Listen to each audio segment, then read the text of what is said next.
요한복음 14장 21절 먼저 봉독하도록 하겠습니다.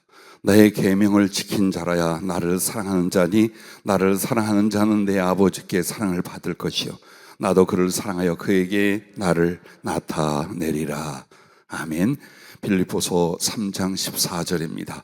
표대를 향하여 그리스도 예수 안에서 하나님이 위에서 부르신 부름의 상을 위하여 달려가노라.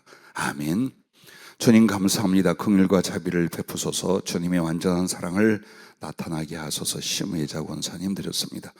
사랑하는 여종이 죽었다 살았고 또 주 안에서 새로운 소망과 사랑으로 살고 있사온즉 그 마음의 모든 사랑과 충성의 손을 이루게 하시고 드리는 심령과 기도, 섬기는 예물과 그 비전 위에 함께하여 주시옵소서. 오늘도 우리 모두 주님 앞에 무릎을 꿇어 싸우니 말씀하시옵소서. 종들이 듣고 행하겠나이다.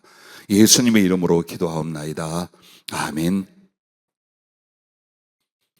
더 큰 사랑, 더 큰 충성이라는 제목으로 오늘 이 말씀을 주셨습니다. 더 큰 사랑, 더 큰 충성, 이 두 가지는 주님을 더욱 크게 닮고 더욱 크게 쓰임을 받으며 그래서 결국 하나님 나라에서 더욱 큰 자로 칭찬과 사랑과 영광을 받는 이유와 내용입니다. 오늘 여러분과 나에게 이 거룩한 갈망이 없다면 한치도 영적 성장 그리고 하나님을 섬기는 성장이 일어나지 않습니다. 오늘 본문 말씀도 보면 주님을 사랑하는 자는 그 계명을 지키는 자라. 그리고 주님을 사랑하는 자에겐 반드시 당신 자신을 나타내시겠다라고 약속을 합니다. 그리고 무엇보다도 빌립보서 3장 14절에는 하나님이 부르신 부름의 상이 있습니다. 우리는 사랑과 충성을 더 크게 해 나갈 이유가 바로 그 위에서 부르신 부름의 상을 위하여 그와 같다라는 것입니다. 그러면 어떻게 주님에 대한 사랑을 더 크게 만들고 충성도 더 크게 이룰 수 있을까요? 그 첫째가 받은 은혜를 더 크게 여기라입니다. 어떤 사람이 은총을 더 입었을까요? 어떤 사람이 더 큰 구원을 받았을까요? 어떤 사람이 더 큰 죄사함을 받았을까요? 아닙니다. 깨닫는 것입니다. 똑같이 하나님의 햇빛이 쏟아진다 할지라도 그 햇빛으로 말미암아 생명을 얻은 자는 햇빛을 하늘같이 여길 것입니다. 그러나 집에 들어가 늦은 오후까지 낮잠을 잤던 사람들에게 햇빛이란 그저 단지 잠깐 빛을 밝힌 것뿐이 아닙니다. 여러분과 나에게 하나님의 은혜, 하나님의 사랑, 그 주신 구원, 그것을 여러분은 어떻게 여기고 있느냐가 여러분이 어떤 사랑의 사람으로 어떤 충성의 사람으로 자기를 드리는가가 결정이 됩니다. 누가 저 죄사함을 받겠습니까? 더 죄사함을 받는다는 말은 없습니다. 그러나 본인이 더 큰 죄를 사함받았다고 여기는 것과 그렇지 않다는 차이는 예수께 대한 사랑과 충성, 이것을 낳게 됩니다. 오늘 여러분과 내게 주신 그 하나님의 은혜들을 여러분은 깨닫고 계십니까? 또 그 깨닫는 바를 얼마나 크고 중하게 여기십니까?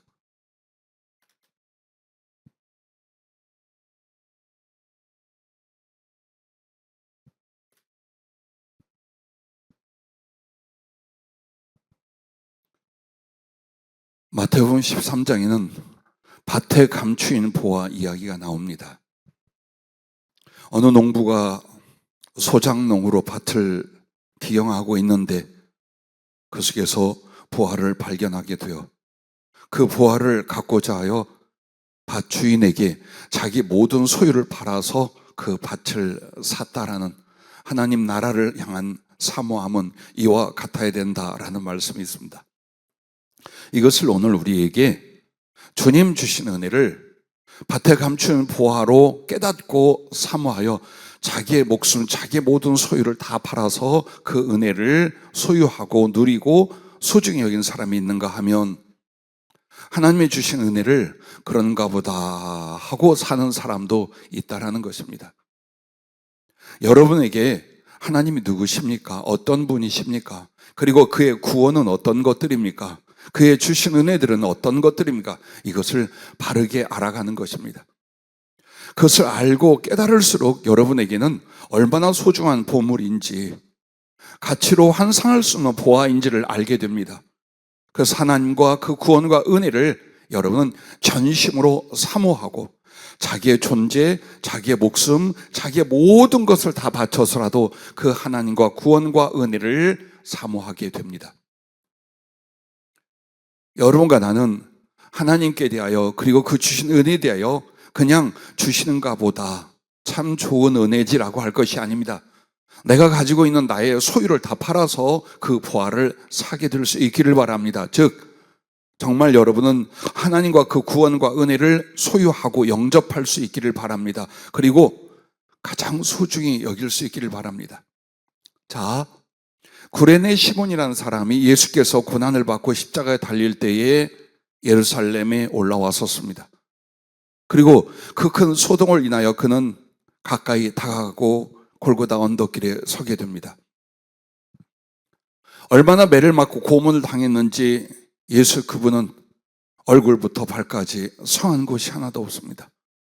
살점은 다 찢겨져 나가고 그리고 짊어지고 있는 십자가는 그분의 2배 나가는 무게로 보였습니다.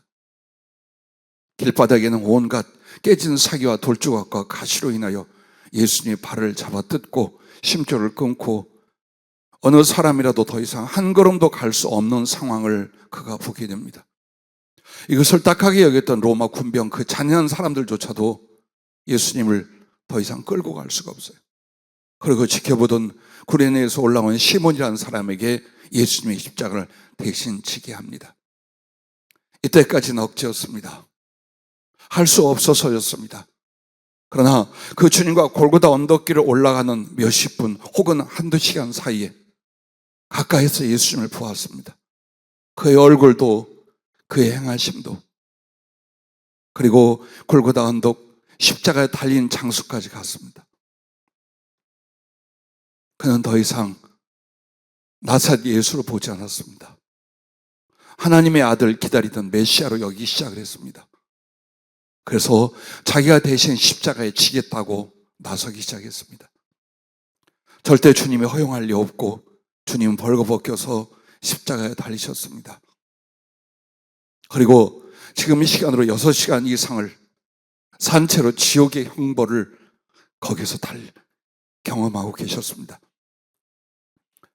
그의 얼굴과 용모 그리고 하신 말씀들을 구레네 시몬 밑에서 다 듣게 됩니다. 그리고 그는 더 이상 억지로 십자가를 지고 가던 사람이 아니라 예수 그리스도를 가슴에 모시고 내려가 그와 그의 아내와 그의 자식들까지 복음을 전하는 사람, 심지어 로마로 가서 교회를 세우고 목숨을 바칠까지 예수 그리스도를 증거하고 사랑하는 사람들이 됩니다. 그것은 그만큼 예수님을 경험했다는 뜻입니다. 오늘 주의 종이나 사명자, 교인들이 명심해야 됩니다. 예수님을 경험하지 않고 그분을 알 수 없습니다. 그분에 관한 모든 말씀이며 여러분은 경험을 하게 됐을 것입니다. 그리고 더 구레네 시몬처럼 가까이 가십시오. 정말 그 은혜에 좀 더 가까이 가십시오. 그리고 그것을 깨닫고 경험해 나가십시오. 억지로 교회 다니고 마지못해 교회 봉사하는 사람들이 아니라 예수 그리스도의 십자가를 기꺼이 달게 지고 자기의 목숨과 자기의 후손까지라도 그 하나님, 그 구원, 그 은혜를 위하여 다 바치는 사람들이 되는 이유가 여기에 있습니다. 오늘 여러분들에게 다시 한번 돌아보고자 이 말씀을 드립니다. 혹시 이 자리에 없어도 녹화된 것을 보면서 생각해 볼 수 있기를 바랍니다. 나는 하나님을 이용하는 자인가? 하나님께 보은하려는 자인가? 돌아보십시오. 누가 감히 하나님을 이용하려고 하겠는가? 그러나 진짜 사랑과 충성이 없으면 하나님께 여러분은 무엇을 바랍니까? 오늘 현실 도와줄 것을, 장래사 도와줄 것을, 하나님을 존경하는 표현은 다 쓰지만 진정한 존경과 사랑은 안 나올 것입니다. 그런 사람들은 결국 하나님을 이용합니다. 그분으로 인하여 잘 되고, 그분으로 인하여 치료되고, 그분으로 말미암아 하늘나라 가고, 내가 어느 정도 믿음의 표현을 통해서 그분이 나에게 유익한 것들을 주게 되더라. 가룟 유다는 예수 그리스도와 그 구원과 은혜를 은 30으로도 여기지 않았습니다. 예수 그리스도와 그 구원을 그는 돈이나 권력의 가치로 생각을 합니다. 그래서 결국 이용의 가치를 위해서 예수 그리스도를 주라 부르며 그 곁에 있었습니다. 자, 여러분과 나는 정말로 오늘 하루를 그리고 남은 세월을 주신 은혜를 보은하려고 사는 사람인지, 아니면 끊임없이 예수님을 통해서 좋은 것들을 얻거나 위험을 막거나 그러다가 하늘나라를 들어가는 득을 얻거나 이런 식으로 신앙생활을 하는지를 이젠 여러분 스스로 판단하셔야 됩니다. 둘 중에 하나랍니다. 예수님을 이용하려는가, 아니면 그분께 보은하려는가. 사랑과 충성은 보은하려는 사람들에게서 나온다는 것입니다. 주님 때에 주님의 12제자 중에 가룟 유다는 한 명이었습니다. 11명은 정말 예수님을 사랑했고 주신 은총을 보은하게 하여 모든 생명과 존재를 바쳤습니다. 그러나 이 시대는 가룟 유다가 11명이요 보은하려는 이가 한 명이나 될까? 누가 막달라 마리아처럼 신앙생활하고 바울처럼 자기의 삶을 보은하게 하여 그리스도께 드리려 하겠습니까? 우리는 우리 자신이 지금 어디에 있으며 무엇을 신앙생활이라고 말하고 있는지, 그 예수님을 향하여 여러분과 나는 어떤 삶을 사는지를 보셔야 할 것입니다. 그래서 똑같은 은혜를 받아도 더욱 귀중히 여기고 감사감격한 사람이 있는가 하면 같은 은혜 앞에도 그것을 그렇게 귀히 여기지 않는 사람들이 있습니다.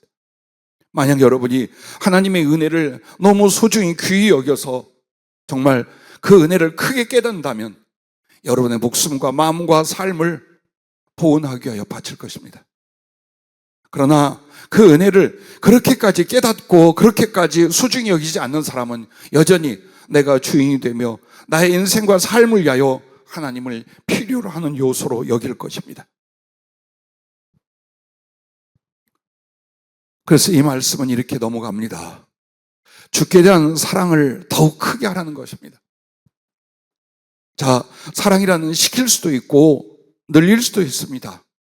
깊게 가질 수도 있고 낮게 여길 수도 있습니다. 사랑이라는 것은 그냥 고체나 물질이 아닙니다. 여러분에게 있어서 얼마든지 사랑은 생명력으로서 줄일 수도 있고 더 늘려갈 수도 있다는 것입니다. 우리의 신앙생활 전체가 바로 예수님과의 사랑입니다. 그러므로 사랑이 식어진다, 처음 사랑을 잃어버렸다는 건 예수님을 잃어버리는 것입니다. 그리고 사랑이란 그냥 어느 중간 지점에 머물러 있지 않습니다. 분명히 앞으로 가거나 뒤로 가거나 합니다. 그러면 여러분과 나에게 있어서 정말 주님께 더 큰 사랑과 큰 충성을 위해 살고자 한다면 그 사랑도 더욱 커져야 되지 않겠습니까? 도대체 주님과의 사랑은 어떻게 키우는 것입니까? 이것입니다. 말씀과 기도 안에서 성령의 교제, 사랑의 사귐에 달려 있습니다. 요한일서 1장에는 하나님과의 사귐, 우리의 사귐이라는 단어가 4번이나 나옵니다. 코이노니아라는 헬라어입니다. 그것은 교제라고도 말하고 사귐이라고도 말합니다. 나는 한글 그 친화적인 부분에선 사귐이라는 말이 훨씬 와닿는 것 같아요. 그래요. 하나님과 내가 사귀어. 그 그리스도 예수 안에서 내가 성도들과 깊은 사귐을 가져. 이 거룩한 교제와 사랑은 하늘까지 이어져서 영원한 사랑의 사귐이 될 것입니다. 주님과 사귀십니까? 주님과 연애하십니까? 주님과 우정을 만들어 가십니까? 아니면 먹먹 답답한 채로 이 세월을 살고 계십니까? 여러분은 말씀과 기도 안에서 얼마나 예수님과의 깊은 사랑을 나누고 그 교제와 사귐이 있는가, 이걸 통해서 예수님을 더 사랑한 사람이 있고, 예수님에 대한 사랑이 그저 지식에 머무른 사람들 혹은 과거 체험으로 있는 사람들로 나눠지게 됩니다. 오늘 여러분이 기도에서 제일 중요한 건 무엇이라 생각하십니까? 이 기도에 있어서 여러분 이걸 아셔야 됩니다. 사랑의 순환, 하나님과의 교제의 순환의 고리가 있습니다. 그게 뭐냐? 여러분 무조건 하나님과의 교제에 있어서 들어야 합니다. 말씀을 듣고 심령 안에 생각나게 하고 지시해 주시는 성령님의 말씀을 들을 수 있어요. 여러분이 하나님과 동등한 자가 아니요, 여러분이 하나님께 지시하는 자가 아니기 때문에 가장 중요한 하나님과의 만남과 사귐은 그분에게 듣는 거예요. 그래서 여러분에게 예배나 기도 전에 말씀을 주신 이유 중에 하나가 바로 하나님께 들으라는 겁니다. 그리고 그렇게 직접 2차적으로 설교를 통해 들을 수 있고 성경을 통해 말씀을 받을 수도 있습니다. 그리고 그런 것들이 전부 다 이제 성령의 거룩한 교통 안에서 나에게 직접적으로 주시는 그분의 말씀, 그분의 지혜, 그분의 지시가 됩니다. 그걸 들으려고 하는 거예요. 기도는 듣는 기도가 먼저여야 됩니다. 왜? 그렇게 많은 세월 기도했는데 이만큼도 신앙적 인격성이 바뀌지 않습니까? 이만큼도 구주를 더욱 사랑하는 변화가 안 일어납니까? 그렇다면 안 듣는 거예요. 안 듣는 거예요. 뭔가 내 안타까움과 답답함을, 그리고 뭔가 나의 필요를 말하고 있노라면 반드시 이것이 성취된다. 이걸 믿음이라고 생각하는 겁니다. 주님이 주신 기도의 목적 중에 맨 마지막이 그 부분입니다. 첫 번째가 뭐냐? 하나님 앞에 나와 그분에게 듣는 겁니다. 자, 그분에게 말씀을 들어요. 그의 마음을 들어요. 그 다음엔 뭐가 있습니까? 그 들은 것이 내게 있어서 깨달아지는 과정이 있는 거예요. 예, 아멘, 할렐루야, 죄송합니다. 그래서 그분의 말씀이 내게 깨달아지는 순간들이 기도 속에서 일어나야 되는 거예요. 그리고 나서 어떻게 됩니까? 여러분은 그 깨달은 바를 적용하기 시작해. 내 마음과 성품과 나의 삶 속에 그 주님의 마음과 말씀 들은 바, 깨달은 바를 하나씩 적용합니다. 더러운 성격이 깔끔해지기 시작하고, 난폭하고 이기적인 가슴이 온유와 겸손으로 바뀌기 시작하고, 자기만을 위하여 살던 삶이 다른 사람을 향한 사랑으로 바뀌며, 이 세상만을 위해 살던 사람이 복음을 전하여 하나님의 나라와 영혼 구원을 위하여 바뀌어가기 시작합니다. 왜? 들은 것을 적용해 나갔기 때문에. 기도에서 이 부분이 안 되는 사람이 설교로는 바뀌며 성경을 읽어서는 바뀌겠습니까? 안 바뀝니다, 이 사람들. 자, 그렇게 적용하고 난 뒤에 여러분 이제 주님을 향하여 나의 사랑의 반응을 보이는 거예요. 그 반응에는 감동과 그 다음에 여러분의 고백이 있는 거예요. 기도해서 말씀드린다는 건 이 마지막 순서예요. 받은 바 그 사랑과 은총을 깨달았어요. 내 가슴에 흠뻑 적셔졌어요. 그럼 내 안에서 일어나는 감사가 있을 것이고, 사랑이 있을 것이고, 찬송이 있을 것이고, 고백이 있을 것입니다. 거기에 대해 고백하는 거예요. 주님이 나를 이렇게 사랑하시고 주의 뜻은 이런 것인데 난 이렇게 살았군요. 그러므로 나는 이렇게 살고 이렇게 하기를 원합니다. 그런데 내가 연약하오니 이 부분에 은혜를 주시고 저 부분을 거룩하게 세워주시길 바랍니다. 그렇게 하면서 그 고백과 그리고 그 사랑을 성취하기 위하여 하나님의 은혜를 구하기 시작하는 거예요. 그리고 나아가 서원으로 끝맺는 거예요. 기도의 끝은 서원이에요. 서원이 뭡니까? 마음의 작정이에요. 주님, 나 이렇게 살 거예요. 주님, 그 말씀을 듣고 그 사랑을 받은 내가 앞으로 이렇게 하겠습니다. 자, 그러면 그 나의 고백과 작정, 서원 어디로 갈까요? 주님 가슴으로 올라가. 그럼 그 주님의 가슴에서 나의 말, 나의 고백, 나의 마음을 받으시고 또 당신이 말씀을 하는 거예요. 당신의 마음이 내게로 오는 거예요. 그러면 그걸 듣고 깨닫고 적용하고 고백하고 작정하고, 그럼 주님 또 그것을 듣고 나에게 응답하고 나는 또 그것을 받아 순종하고 다시 주님께 거기에 관한 고백과 작정을 말씀드리고, 이렇게 해서 사이클이 되는 거예요. 이게 바로 주님과 우리의 사랑의 기도의 교제, 그리고 순환이라는 거예요. 이걸 계속해 봐요. 얼마나 행복한 기도 시간인지, 얼마나 복된 신앙생활이 될 것인가를 보세요. 이렇게 하는 거예요, 기도. 이게 교제예요. 이게 주님과의 사귐이에요. 그래서 그때는 기도 시간이 30분이다, 1시간이다 아니라 이제 무한정 길어지는 거예요. 하루 종일이라도 좋아. 너무 행복해. 가식 없고 유선 없이, 내 고집 없이 그 하나님의 말씀을 듣고 그 마음을 깨닫고 그 지혜를 경험해 가며 나는 점점 녹여지고 부서지고 다시 만들어져서 내 주님을 향하여 나의 사랑이, 나의 감사가, 나의 소원이 아리기 시작을 하고, 주님 또 그것에 대한 약속을 주시고 비전을 주기 시작하고. 자, 그게 되고 있습니까? 우리 청년들에게도 이런 시간이 없다면 여러분이 어떻게 여러분의 젊은 날에 세상에 대한 욕망과 육신의 정욕과 자기 개인적인 비전들을 갖고 살 터인데 어떻게 예수님을 사랑할 수 있을까요? 어떻게 살 수 있을까요? 나이가 이제 쭉 먹어가는 우리 성도인들을 보세요. 나만이 아니야, 내 자식들까지 있어요. 그리고 삶에 뭔가를 만들어 놓고 떠나야 돼요. 오늘 하루보다 더 나은 나의 내일을 살아야 돼요. 복잡다단합니다. 이렇게 주님과의 거룩한 교통과 교제의 시간이 없이 어디서 예수님을 사랑할 수 있는 부분이 나올까요? 그리고도 우리는 계속 예배 시간마다 주님을 사랑한다, 주님을 찬양한다 말합니다. 그래서 자꾸만 위선과 형식적인 신앙생활은 굳어져 가고 깊어져 가는 것입니다.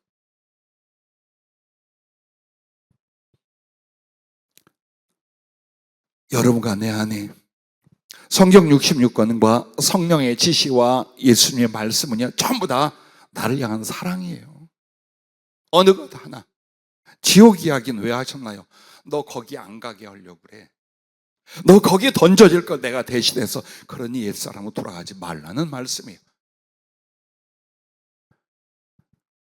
율법에 보면 신적 중한 형벌 4가지가 있어요. 이스라엘의 우상 숭배나 범죄하여 하나님께 돌아오지 않을 때 4가지 무서운 진노의 형벌이 나타나요. 기근, 전쟁, 질병, 그리고 짐승인데, 이 짐승은 그냥 짐승이 아니에요. 사단의 밥이 된다는 뜻이에요. 오늘날에도 마찬가지예요. 그런데 이것조차도 무서운 신적 중한 형벌이 아니에요. 그만큼 가슴 아픈 하나님의 돌이켜 살리고자 하는 사랑이에요. 성경 전체를 보십시오. 그리고 그분이 정말 내게 주신 모든 지혜와 지시의 말씀들을 들어보십시오. 그 속에서 이제 나는 주님과 사랑의 사귐이 되며 사랑의 깊이와 사랑의 높이와 사랑의 크기가 몽글몽글 만들어져 갈 줄로 믿으시길 바랍니다. 그런데 여러분, 가끔 이런 분들이 계셔요. 사랑의 깊음을 이루려고 하는데 잘 안 된다라는 거예요. 마음이 식어서, 마음이 뜨거워지지 않아서 굉장히 이 감성의 부분에서 절망을 하는 분들이 있어요. 이해가 가요. 얼마나 답답하고 힘들 것인지. 또 그런데 어떤 사람은요, 이렇게 마음속에 거룩한 감동이 안 일어나는데도 그냥 갈 길을 가. 그걸 신앙생활이라고 하고 있어. 사람에게는 안 그러는데 하나님께는 가슴이 탁 굳어져 가지고. 그런데 보십시오, 약을 주셨습니다. 이런 경우에 약을 주셨는데 사랑을 감정으로 알고 느끼려 하고 감정이 일어나야 그 다음에 행동으로 옮기는 경우, 그 사람은 실패하는 거예요. 자, 내 마음이 움직이지 않나 안 한다는 거예요. 이런 고약한 사랑이란 순종이에요. 오늘 말씀에도 주님 뭐라고 하셨습니까? 나의 계명을 지킨 자라야 나를 사랑하는 자니 라고 말합니다. 23절에도 사람이 나를 사랑하면 내 말을 지키리니 라고 말합니다. 즉 여러분이 주님을 사랑하려 한다면 복잡한 과정을 거쳐서 내 감정이 뜨겁게 올라올 때를 기다리지 말고 행동을 옮겨. 그냥 순종. 뭘 순종해야 될 것인가를 봐서, 아하, 내가 이걸 해야겠구나. 아, 전도를 해야겠구나. 아, 기도를 해야겠구나. 아, 물질로 섬기겠구나. 하라 이 말이에요. 그게 사랑이야. 즉 한마디로 순종을 먼저 하는 거예요. 그리고 자원하는 충성, 자원하는 헌신을 하는 거예요. 왜? 이미 하나님의 사랑의 감정이 뭐가, 내가 하나님의 뜻과 말씀 다 알잖아. 그리고 나 그 하나님 믿고 그 하나님 공격한단 말이에요. 그렇다면 이 감정이 지금 봄바람이 불듯 혹은 여름에 저기 햇볕같이 막 뜨겁게 치러, 이거 말고 그거 덮어두고 어떻게 해야 되는 거야? 순종을 하고 그 다음에 자원하는 헌신을 하라 이 말이에요. 그게 사랑이야. 근데 이 부분을 놔두고 이 고약한 사람들 어떻게 하는 줄 압니까? 내 가슴을 뜨겁게 해보래. 말은 그렇게 안 해. 근데 버티는 이유가 뭐냐? 내가 가슴이 안 움직이니까 내 가슴을 한번 뜨겁게 해보세요. 그럼 내가 이렇게도 하고 저렇게도 하고 목숨도 받. 그게 얼마나 악한 건 줄 압니까? 그러면 내 자식을 크면서도 막 감동이 올라오기 전에 젖도 안 물리고 밥도 안 주고 공부도 안 시키고 병들어도 죽더니 말 내버려둡니까? 아니잖아. 감정은 마지막 꽃이에요. 가슴의 그 뜨거움이라는 것, 그 사랑의 애절함과 기쁨이라는 것 마지막에 거두려고 해야 돼. 지금 뭘 해라? 순종을 하고 자원한 헌신을 해라. 이게 주님에 대한 사랑이에요. 먼저 하는 거예요. 하고 있노라면 때를 따라서 내 가슴이 이래서 식어져 있을 수도 있고 저래서 굳어져 있을 수도 있고 이래서 감정이 안 올라올 수도 있어요. 그러나 그것은 얼마 가지 못해요. 순종하는 사람과 자원하여 봉사하고 헌신하는 사람에게 있어서 아무리 심령이 강팍해 있어도요 녹게 돼 있어요. 성령의 기쁨이, 성령의 감동이 일어나거든요. 그래서 내 인격성은 눌려져 있고 냉철하게 자라는 바람에 막 함부로 기뻐하고 함부로 막 뜨겁게 안 올라올 수 있어요. 그러나 정말 그럼에도 순종하고 그럼에도 자원하여 헌신하는 사람들은 누가? 성령이 그때부터 이 사람의 감정의 세계까지 녹이기 시작하고 기적을 일으키는 사랑의 기쁨으로 빠지게 만드는 거예요. 이 순서를 여러분이 잊어버리면 안 돼요. 응? 지금 내 마음이 없어. 가끔 상담은 그래요. 내가 뭐 마음이 생기면 주의 일을 마음이 생기면 하고 마음이 안 생기면 안 합니까? 그게 신자입니까 여러분? 응? 그따위 말을 예전에 가끔 들었어요. 그래도 웃고 말았지. 그때는 웃었어요. 근데 사실은 그렇게 하는 거 아니에요. 마음하고 감정을 헷갈려 해요. 그래서 여러분과 나에게 사랑이 있어서 지금 여러분에게 사랑이란 거예요. 사랑의 감정이 안 올라오는 거지 사랑의 마음이 없는 게 아니에요. 거꾸로 사랑의 감정이 안 일어나는 게 아니라 사랑의 마음이 없기 때문에 주를 사랑하지 않는 거예요. 그걸 잘 분별하세요. 마음이란 무엇입니까? 이미 감정보다 더 넓게 깊게 크게 그리스도 예수를 향한 나의 영혼이, 나의 인격이 받아들여 있는 거예요. 그래서 내 마음에 주님이 계시고 내 마음에 믿음과 소망과 사랑이 있어. 근데 그 마음 안에 감정이란 그 뭔가 의하여 상처를 받거나 눌렸단 말이에요. 그래서 주님을 사랑한다 해도 감정이 팍 안 올라와. 놔둬. 그냥 놔둬. 그거는요. 수단지가 다 그냥 끌면요 김이 팍팍 올라 뚜껑이 다 제쳐지게 됐어. 그러니까 아직 안 끓었나 보다 하고 내가 할 순종, 내가 할 충성, 내가 할 자원한 헌신 그걸 빼먹지 말라 이 말이에요. 왜? 주님을 사랑하니까. 주님을 사랑하니까. 그렇게 하고 있노라면 그 뒤에 성령의 감화와 감동의 역사가 내 안에 하나님의 기쁨을, 예수님의 평강을, 넘치는 사랑의 깊이와 강력을 일으켜 줄 줄로 믿으시길 바랍니다. 그래서 자기를 돌아봐야 돼요. 나는 예수님을 향한 사랑의 마음이 없는 건지 사랑의 감정이 지금 좀 잡혀 있는 건지 이걸 봐야 돼요. 마음이 없다면 그건 죽는 죽음이야.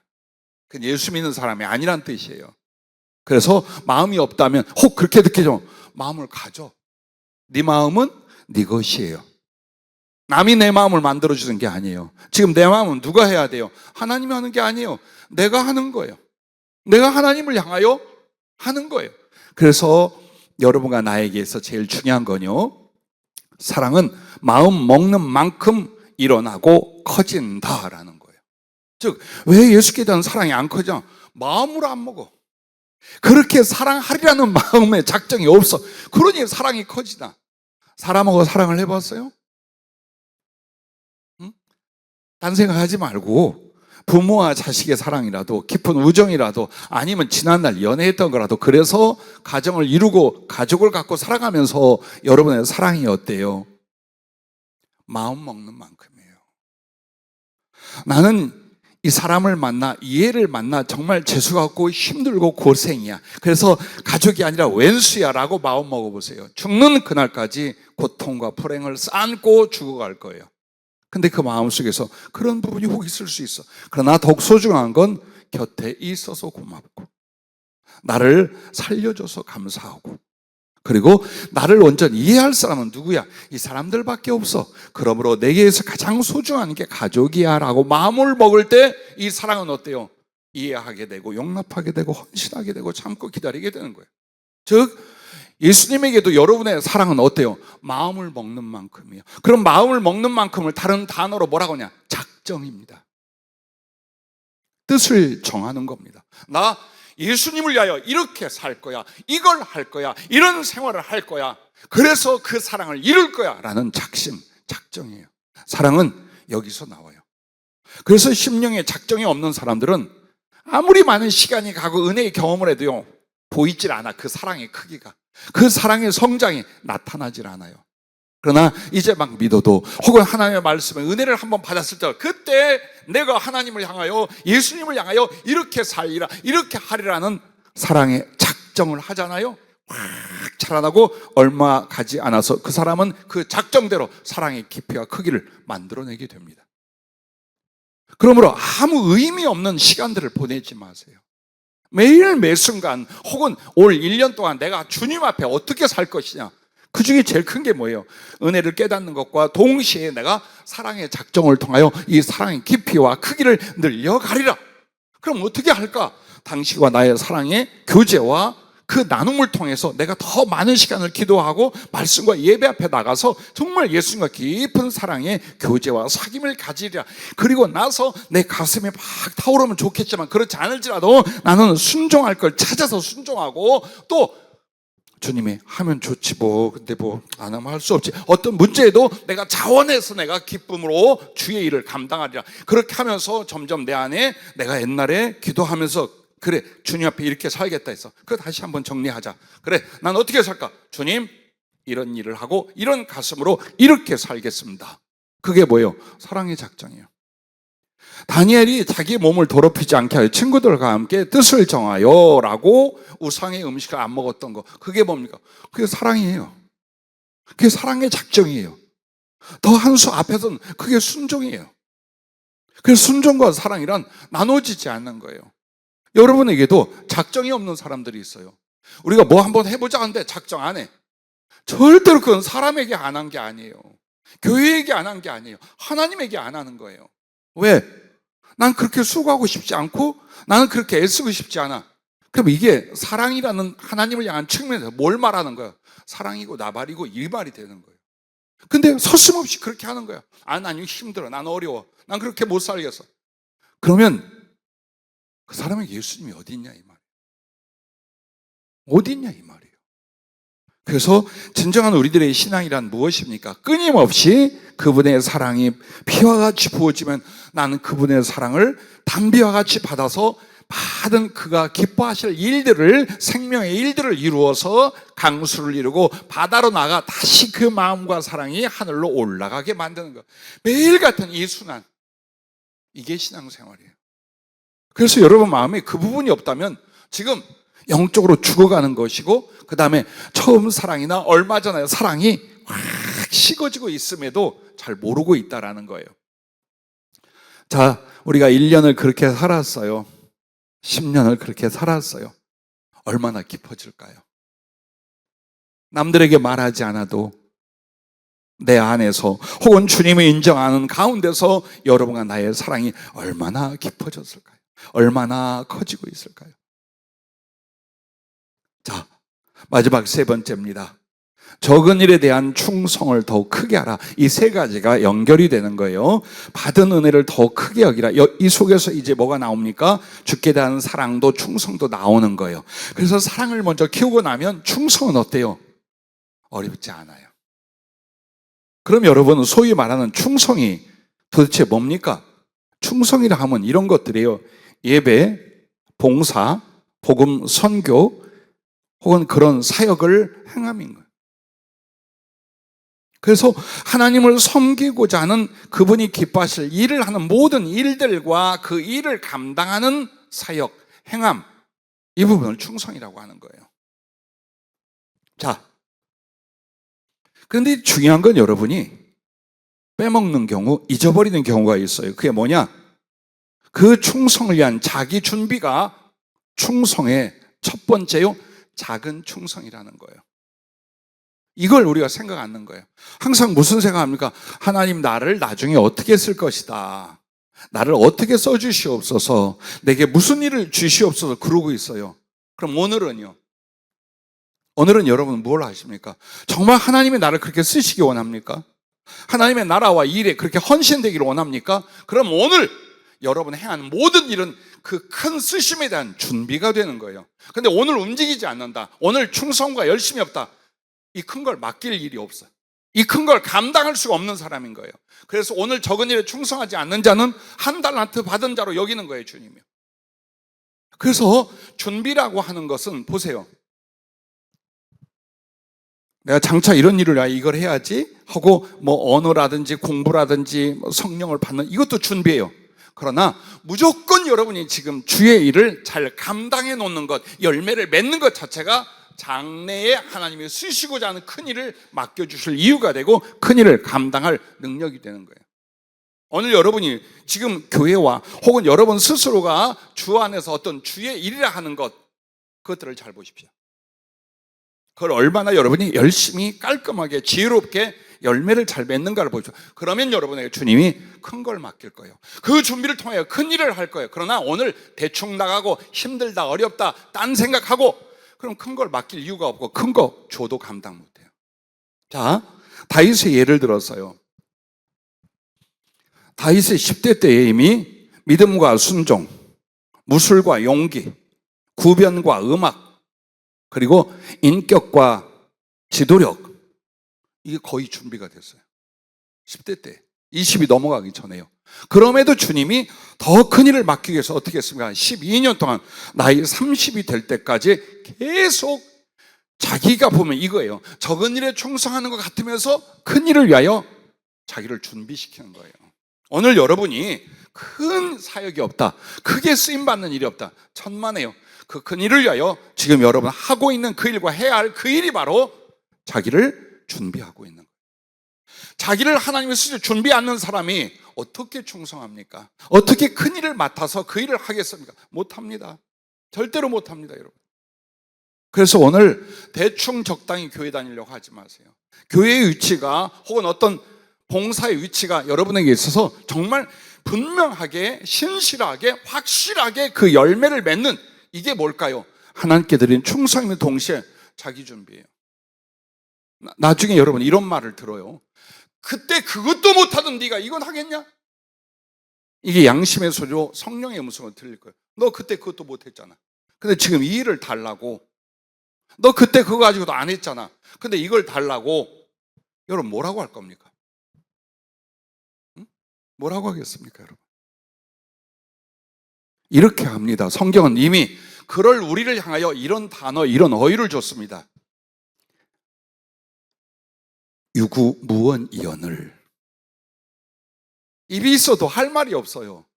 그 오늘이 중요한 거예요. 오늘 우리 젊은 청년들도, 그리고 어쩌면 인생이 얼마 안 남았다는 연배들도요, 명심해야 돼. 오늘 또 나는 작은 일에 충성하는, 이게 준비요. 더 큰 일을 주님이 맡겨주실 것을 위하여 나를 만들고 있다는 것, 여러분 그걸 알아야 돼요. 한번 보세요. 믿음과 순종이 없었다면 어떻게 하나님이 다윗을 왕으로 혹은 이스라엘 지도자로 세웠겠습니까? 그는 어려서부터 그걸 준비를 했어요. 그 다음에 그가 전쟁에서 용사예요. 왕위로 그저 정치만 하고 지도만 한 게 아니라 직접 나가 전쟁터에서 싸움을 해요.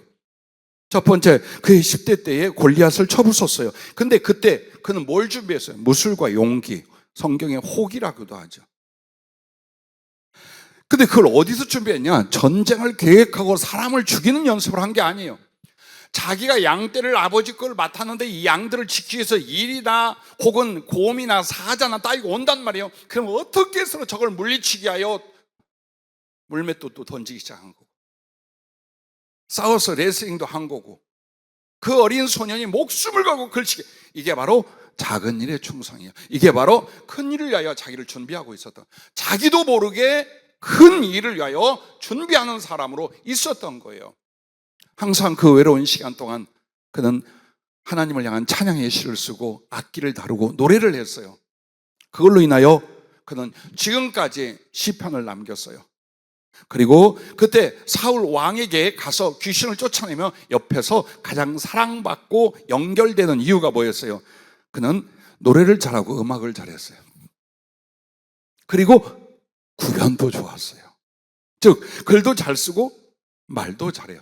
자, 이런 것들이 타고났다고 말할 게 아니에요.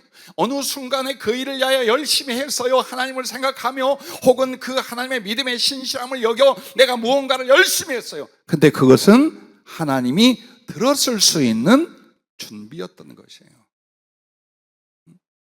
자, 인성과 지도력도 마찬가지예요.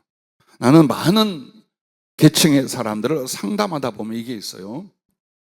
어느 분야에 열심히 살았어요. 실력이라든지 지식이라든지 수고에 대해서는 정말 최고예요. 그런데 뭔가 안 뚫어져. 뭔가가 연결이 안 돼. 그 중에 하나가 뭐냐면 어쩌면 전부가 돼 있어요. 인격 문제예요. 사람과 사람 사이의 인성 문제와 인격 문제예요. 이게 소통이 안 되고 이게 신뢰를 못 주잖아요. 이게 거슬리잖아요. 그럼 아무리 많은 걸 준비해도 이게 사업이라든지 사역으로 연결이 안 돼요. 여러분 같으면 하겠어요? 성질 좀 봐라 저거. 저 말하는 거 좀 봐라. 저밖에 모르네. 이렇게 하는 거 아니지. 아 진짜 다 좋은데 저건 어떻게 싸가지가. 자, 이거 뭐 어때? 아니요. 쓸 수가 없어 그 사람을요. 가끔 이래요. 나 원래 태어났대.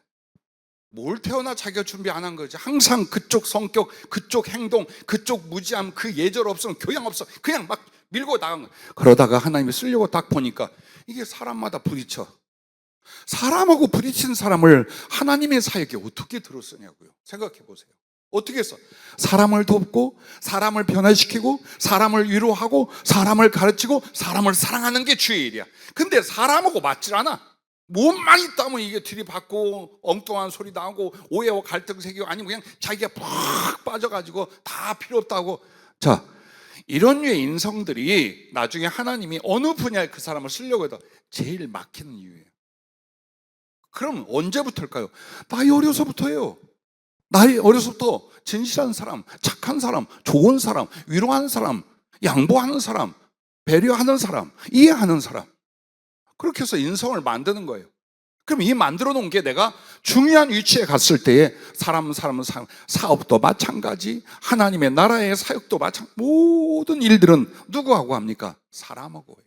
여러분은 성질머리 못되고 교양 없고 예절 없고 함부로 툭툭 치고다가 이 사람하고 같이 가기를 원합니까? 아니면 정말 지혜로우면서도 착하다, 착한데 신뢰할 만하다, 배울 게 많이 있네, 저는 젊은이라도 참 존경스럽네, 이 사람하고 할 겁니까? 그럼 보세요. 뭘 하고 있나 보세요. 우리가 말 하나 행동 하나 전체가 좀 더 소중하고 큰 하나님의 일을 맡겨주시기 위해 지금 준비를 하고 있는 거예요. 교회에서도 여러분이 그래요. 어떻게 해서 이제 봉사 안 하려고 그래요. 힘든 거 피해요. 물질들 하는 거 피해요. 이러고 있어. 그런데 주님이 요보다 더 큰 일을 어떻게 맡기냐고요. 왜? 그때 하나님이 알아서 다 줘가. 하나님의 나라는 그런 게 없어요. 나는 어떤 수고와 희생 없이 그냥 하나님이 알아서 하는 일은 안 일어나요. 왜? 항상 우리의 사랑을 심게 하려고 그래요. 그래서 오늘 여러분과 나는 이런 생각들을 할 수 있어요. 나중에 하나님 우리를 쓰리라. 어떻게 쓸 건데요?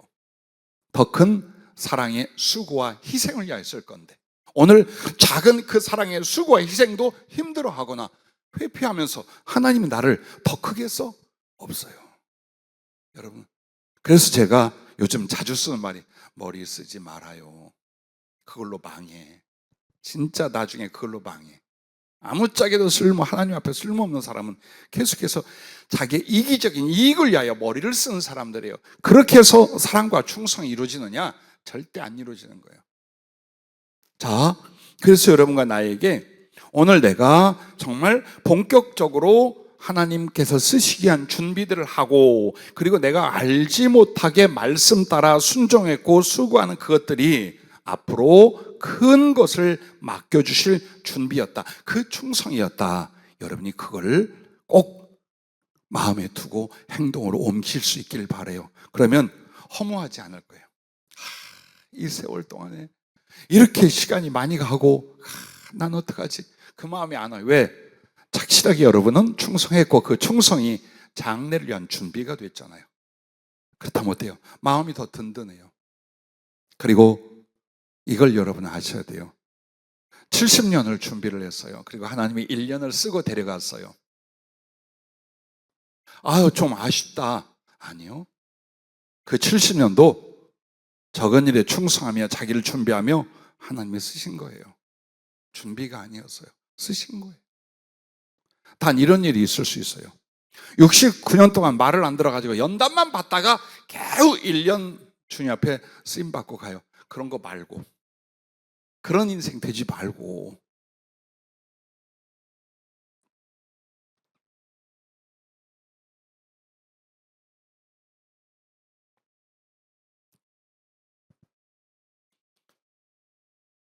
가장 하나님 앞에 충성됨, 그 충성을 이룰 수 있는 사람은요, 삶에 어떤 변화와 각오가 있어야 돼요.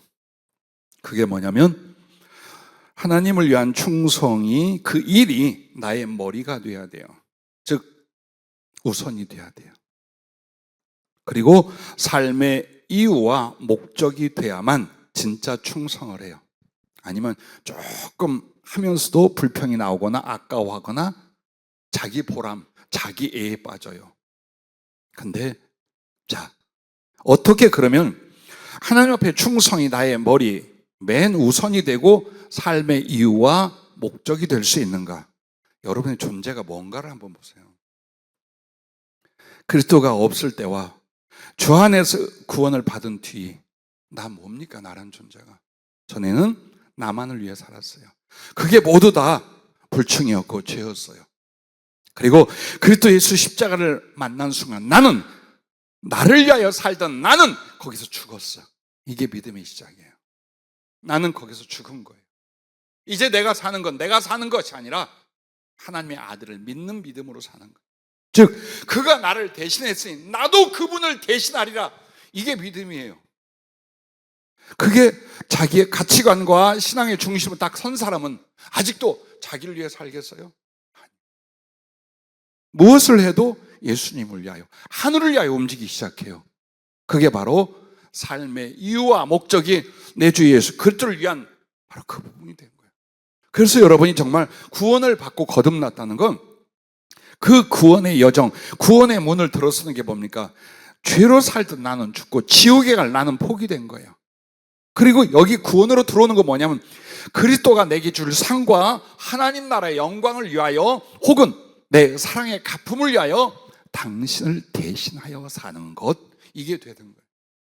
왜 주님은 우리를 대신하게 하고 우리는 그분을 대신하지 않고 여전히 나와 나의 육신의 필요를 위해 사느냐, 이 말이에요. 이 부분이 깨지고 부서져야 돼요. 은사가 아니에요. 여러분, 사업으로 형통케 된 물질이 아니에요. 많은 사람들은 성령이 엄청난 지혜와 은사를 받으면 주의를 잘하리라 봐요. 혹은 지금 사업이 팍 터져서 굉장히 많은 물질이나 기업의 성장이 일어나면 주의를 잘할 거라고 봐요. 그런데 하나님은 그 부피와 양을 받는 게 아니에요. 그 사람의 중심을 받아요. 우리가 이것만 깨닫는다면 현실에 대하여, 물질에 대하여 좌우되지 않을 거예요. 오직 그분의 말씀을 통해서 내가 어떤 사람으로 살 것인가, 이게 더 중요할 거예요. 그래서 여러분과 나에게 주님이 당신을 사랑할 때 마음을 다하고 목숨을 다하고 힘을 다하여 주 너의 하나님을 사랑하라 했잖아요. 그 사랑이 뭘까요? 행동으로 옮겨질 때 충성이라는 거예요. 그게 그 수고와 희생이 바로 충성이라는 거예요. 사랑이라는 것이 수고로 들어가고 희생으로 들어갔을 때 그걸 주님은 충성이라고 말하는 거예요. 얼마큼 살다 갈지 모르지만 한 주간 그 성령의 작업이 일어나면서 제 몸에 굉장히 안 좋은 그 겹쳐진 그 병적 증상들이 이제 겹쳐버린 거예요. 그래가지고 월요일부터 쓰러지기 시작을 하는데, 정신이 딱 나가면 꼭 뇌졸중 증상이 있었다면 그와 같은 상태가 어저께까지, 오늘 뭐 아침까지 이어지는 거예요. 그래서 급히 병원을 가려고 했어요. 뇌 전문 병원을 알아보고. 근데 주님이 딱 이러시는 거예요. 가면 아무 표시가 안 나올 것이다. 지금 너 혈관이 굉장히 약해 있다. 심장하고 혈관이 약해져 있고 거기에 스트레스 받는 것, 거기에 겪는 어려움들, 그리고 성령의 수술까지 합쳐져서 일어나는데 너 관리 못하면 쓰러져 못 일어난다. 약간의 어떤 그 휴식은 줘도 몸 전체의 기능을 완전히 치료할 수는 없다. 딱 그러시는 거예요. 그래서 그냥 기도하고 누웠다 일어났다. 근데 뭘 느끼냐면 처음엔 답답하고 힘들었어요. 아무 집중도 뭐 어디서 전화가 오고 상담을 요청을 해도 집중이 안 돼. 다 넘어오려고 그러고 그냥 어지러워서 일어날 수 없는 거예요. 근데 이제 하루 이틀 지나면서 어떤 일이 벌어지냐면 이렇게 가면 어떻겠는가? 이러다 가면 또 어때? 끝으로 가고 싶어 했으니까 또 이러다가 이렇게 넘어가면 이쪽으로 가서 주님께 가겠지. 그리고 나 혼자 그랬어요. 참 천국과 주님을 믿는다는 믿음이 사람을 이렇게 자유롭게 만드는구나 그런 생각을 해요. 자, 여러분과 나에게 있어서 매일이 마지막 같은 그런 느낌과 믿음이 있기를 바라요. 그래서 딱 오늘 이 세 가지를 보라는 거예요. 받은 은혜를 얼마나 소중히 여기고 크게 여기는가. 여러분에게만 소위 말하는 그 구원에 대해서 여러분은 얼마나 크고 거룩하고 소중히 여기는가. 그리고 그것으로 말미암아 주님에 대한 사랑이 생성됐을 것이요, 그 사랑을 키워가는 것. 그리고 그 사랑을 여러분이 주의 기뻐하신 뜻대로 행동으로 옮긴다면 그게 큰 세계 다 뒤집어 엎을 만한 일이 아닐지라도 여러분 어떤 사람? 충성을 더욱 크게 만들어가는 사람, 혹은 그 거룩하고 복된 충성을 위하여 작은 자기 준비라는 충성을 여러분 잘하고 있는 사람이라 이 말이에요. 오늘 말씀 속에 빌립보 3장 13절에 사도 바울은 이렇게 말합니다. 표대를 향하여 그리스도 예수 안에서 하나님이 위에서 부르신 부름의 상을 위하여 달려가노라라고 말합니다. 자, 하나님이 위에서 부르신 부름의 상이라는 게 뭘까요? 빌립보서 3장에는 하나님 나라와 부활을 가르쳐 말해요. 그런데 부활의 때에는 여러분 각자에게 돌아오는 상급과 사랑의 지위와 영광이 다 달라요. 그래서 여러분이 완전한 존재가 될 때가 부활의 때고, 그 다음에 하나님이 그동안에 예비한 완전한 영원한 상급과 영광을 주실 때가 부활의 때예요. 하늘나라 지금 여러분이 들어가도 여러분의 영혼이 각자의 주신 상급과 영광을 누리게 되어 있고 위치가 달라요. 근데 그게 부활의 때는 어떻게 되느냐? 영원히 결정이 돼요. 영원히 도저히 뭐 비교될 수 없는 영광과 사랑의 지위, 그리고 그런 존재성의 능력과 하나님과의 관계 등등이 그때 결정이 돼요. 그래서 바울은 그걸 알아. 그래서 그것을 그리스도께 완전히 잡힌 거라고 말하며 동시에 그 부활에 참여하게 하여 그의 고난과 죽으심에도 동참한다 말했어요.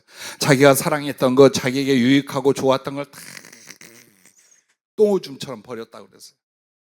그러면서 그 마지막 결론을 표대를 향하여 그리스도 예수 안에서 하나님 위에서 부르신 부름의 상을 위하여 달려가노라 했어요. 우리가 달려가는 게 어디입니까? 지금 애쓰고 수고하며 미친 듯이 달려가는 것이 육신의 삶입니까? 세상에서 조금 얻기 위해서입니까? 아니면 바로 오늘 우리 주님을 향한 더 큰 사랑, 더 큰 충성을 위해서입니까? 오늘 요한복음 14장 21절에도 여러분과 나에게 확 눈에 들어오는 단어들이 몇 개 있지만 바로 이 말씀을 주목해 보세요. 나의 계명을 지킨 자라 나를 사랑하는 자니 나를 사랑하는 자는 내 아버지께 사랑을 받을 것이요 나도 그를 사랑하여 그에게 나를 나타내리라. 나는 여러분은 어떤 걸 더 소중히 여긴지 몰라요. 나는 이 말씀이 절대로 어려서 22살에 이 말씀 받고 지금까지 잊혀지지 않고 제일 가슴에 든 게 이거예요. 나도 그를 사랑하여 그에게 나를 나타내리라. 이 부분. 이게 우리의 주님을 향한 사랑과 충성의 크기를 늘려감으로써 주님도 우리에게 그 사랑과 충성의 크기에 대하여 당신을 주시는 방법이 나를 사랑하여 자기를 나에게 나타내신다라고 표현합니다. 그럼 이 말씀이 뭘 말할까요? 주님의 사랑의 비밀이에요. 왜 여러분 사랑의 비밀이라는 말을 쓴 줄 알아요? 고린도전서 2장 9절에 보면 하나님이 자기를 사랑하는 자들에게 주시는 것은 눈으로도 보지 못하고 귀로도 듣지 못하고 마음으로도 생각하지 못하였다 함과 같으니라 라고 말해요. 자, 바울의 이 언어 표현을 보세요. 이 말은 뭡니까? 너무나 깊고 커서 인간의 필설과 상상 어느 것으로도 그 은혜와 사랑을 짐작조차 못한다는 것. 이것을 또 다른 말로 말해요. 사랑의 비밀이에요. 믿음의 비밀이라고 말해요. 주님하고 나만 경험하고 아는 그 사랑의 비밀, 그걸 가리키는 거예요. 그래서 그 사람에게 너희들에게 나를 나타낸다고 말하지 않고 그에게 나를 왜? 사랑은 개별적인 거예요. 그래서 당신을 나에게 나타내시는 첫 번째가 뭡니까? 사랑은 사랑이로되 나만이 아는, 나만 경험하는 주님과 나만의 그 깊고 깊은 비밀스러운 사랑을 나로 경험케 하고 나에게 나타내시는 걸 가리켜 말하는 거예요. 그리고 거처를 아버지와 함께 그 사람 같이 한다 이 말입니다. 영원히 같이 있겠다, 함께 하신다는 거예요. 그리고 당신을 나타내는 건 성령의 지혜와 능력을 제한 없이 한 인간에게 베풀어 주시겠다는 거예요. 그렇게 해서 어떤 하나님의 일들을 이 사람하고 주님이 함께 이루시는 역사, 함께 이루시는 데 있어서 당신이 기꺼이 참여하고 이끌어 갈 것이라는 말씀이에요. 그리고 무엇보다도 당신을 나타내되 왜 당신을 나에게 나타나요? 나의 개인적 경험만을 위하여? 아니죠.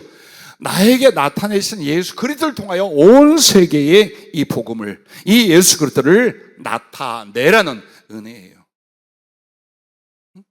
생각해봐요.